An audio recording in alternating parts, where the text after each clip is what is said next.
Sanctus, Sanctus, Sanctus Dominus Deus Sabaoth. Bapak, Ibu, dan saudara-saudariku yang terkasih dalam Tuhan kita Yesus Kristus, salam sejahtera untuk kita semua. Berkat Allah yang Maha Kuasa senantiasa menyertai kita. Hari Rabu tanggal 18 Oktober tahun 2023 adalah Pesta Santo Lukas Pengarang Injil. Lukas merupakan salah seorang yang bertobat karena usaha orang-orang Kristen pertama di Antiokhia. Ia adalah seorang tabib terkemuka di kota itu. Setelah bertobat, ia menemani Paulus dalam perjalanan ke Makedonia dan ikut juga ke Yerusalem dan Roma. Di Yerusalem, Paulus ditangkap, lalu ditahan dalam penjara selama 2 tahun. Waktu itu, Lukas mungkin mulai mengumpulkan bahan yang dipergunakannya untuk menulis Injil dan bagian pertama Kisah Para Rasul. Dari bahasa penulisan kitabnya, dapat diketahui bahwa Lukas adalah seorang yang terdidik dan mendapat banyak pengaruh dari ajaran-ajaran Paulus. Sebagaimana Paulus, Lukas dalam pewartaannya amat menekankan keselamatan Allah yang diperuntukkan bagi semua bangsa.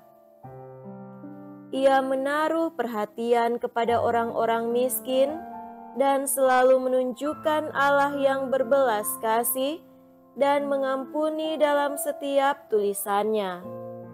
Di samping Injil, Lukas juga menulis Kisah Para Rasul yang menggambarkan perkembangan gereja dari saat Kristus naik ke surga sampai saat Paulus tiba di Roma. Menurut Lukas, kabar gembira ditujukan kepada semua orang, khususnya kepada orang-orang lemah dan hina dina, kaum miskin, serta para pendosa. Sebagai pengarang Injil, ia diberi lambang lembu yang dikenal sebagai binatang persembahan karena Yesus dalam Injilnya digambarkan sebagai kurban silih atas dosa-dosa seluruh dunia. Lukas meninggal dunia pada usia 84 tahun sebagai martir.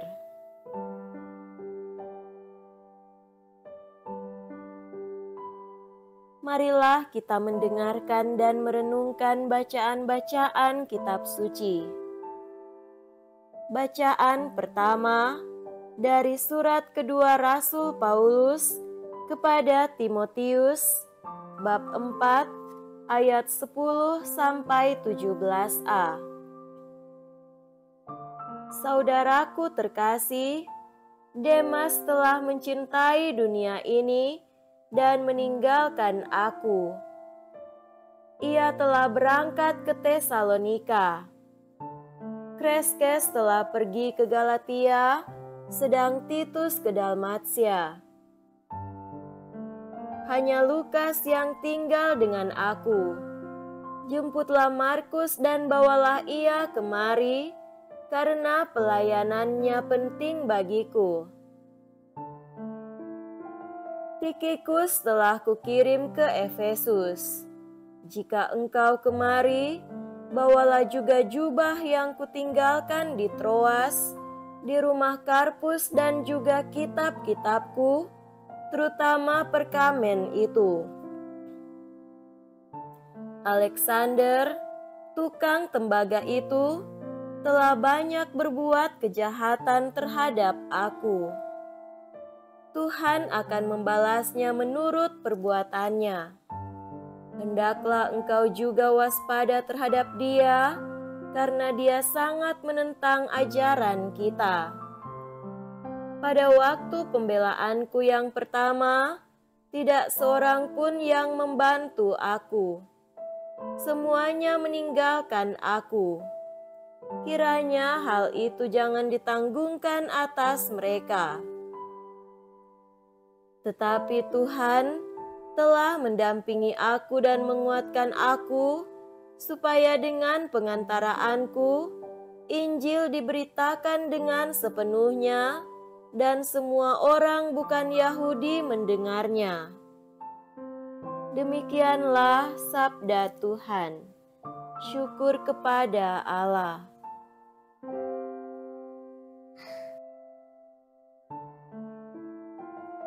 Semoga Tuhan beserta kita sekarang dan selama-lamanya. Inilah Injil suci menurut Lukas. Dimuliakanlah Tuhan.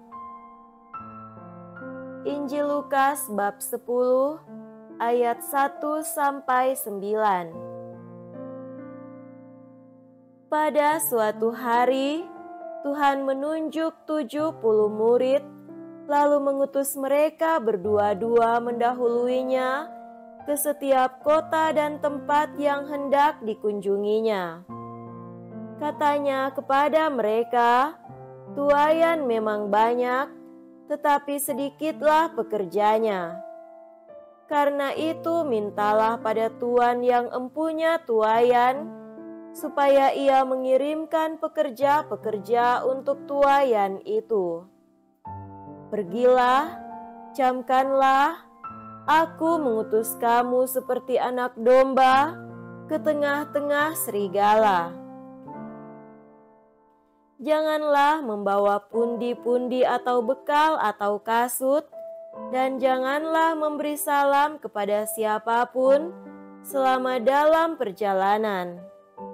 Kalau kamu memasuki suatu rumah, katakanlah terlebih dahulu, 'Damai sejahtera bagi rumah ini.' Dan jika di situ ada orang yang layak menerima damai sejahtera, maka salammu itu akan tinggal padanya. Tetapi jika tidak, salammu itu akan kembali padamu.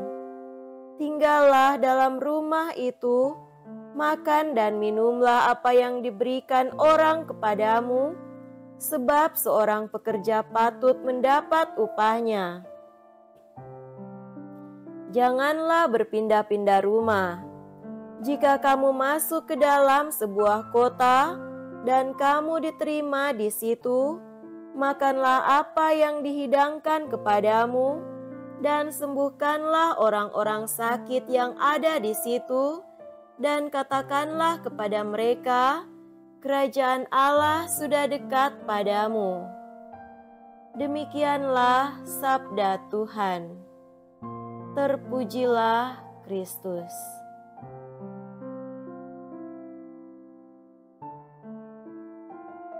Saudara-saudariku yang terkasih, dalam Tuhan kita Yesus Kristus, tema renungan kita pada hari ini adalah bangkit dan bersaksi. Hari ini kita merayakan pesta Santo Lukas pengarang Injil. Masih hangat dalam ingatan kita peristiwa beberapa bulan yang lalu, tepatnya tanggal 26 Juni sampai 29 Juni tahun 2023, yakni Pertemuan Orang Muda Katolik se-Indonesia atau Indonesian Youth Day atau IYD. Ada banyak hal dan peristiwa menarik pada perhelatan itu.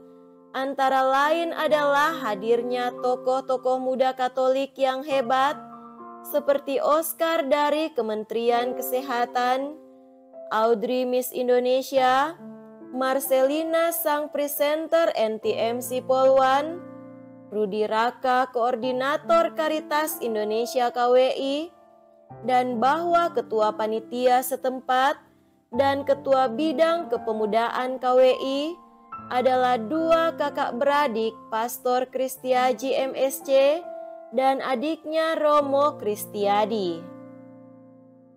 Bapak Uskup Bunyamin Ketua KWI sangat terkesan dan meminta agar banyak OMK mau untuk mengajak pihak-pihak untuk turut membaktikan diri bagi karya pelayanan Tuhan. Hal ini sesuai dengan tema yang dipilih pada IED Palembang tahun 2023, yaitu OMK Bangkit dan Bersaksilah. Monsinyur Riana Prabdi meneguhkan niat orang muda dengan sebatang bulu sebagai personifikasi diri yang nampaknya tak seberapa beratnya, tetapi sangat berharga dalam menentukan keseimbangan hidup, asal kita mau saling menopang. Saudara-saudari terkasih, Santo Lukas adalah tokoh yang sangat berharga bagi kita semua. Rasul Paulus dalam bacaan pertama menyampaikan apresiasinya kepada Lukas. Lukaslah yang setia menyertainya di dalam penjara. Lukas, selain terdidik dalam mencatat banyak peristiwa yang kemudian menjadi Injil Lukas dan Kisah Para Rasul bagi kita sekalian, ia juga terkenal sebagai orang yang punya perhatian dan keprihatinan kepada yang miskin dan menderita. Dalam Injil Lukas, kita bisa menemukan perumpamaan domba yang hilang dan anak yang hilang yang didapat kembali oleh Bapa yang Maha Pengasih. Melalui orang-orang bersemangat muda seperti Lukas, tugas perutusan Yesus dalam bacaan Injil hari ini akan terlaksana, yakni pergi bersosialisasi, beradaptasi, dan bersaksi dalam pelayanan. Sampaikan salam damai, sembuhkan orang sakit, dan wartakan kerajaan Allah sudah dekat padamu. Ajakan menarik dari Audrey yang mengutip Santa Teresia Kalkuta dapat diulang di sini, yakni kita harus punya impian dan tujuan hidup. Jangan berpikir untuk melakukan hal-hal besar, tetapi lakukanlah hal-hal kecil dengan cinta yang besar.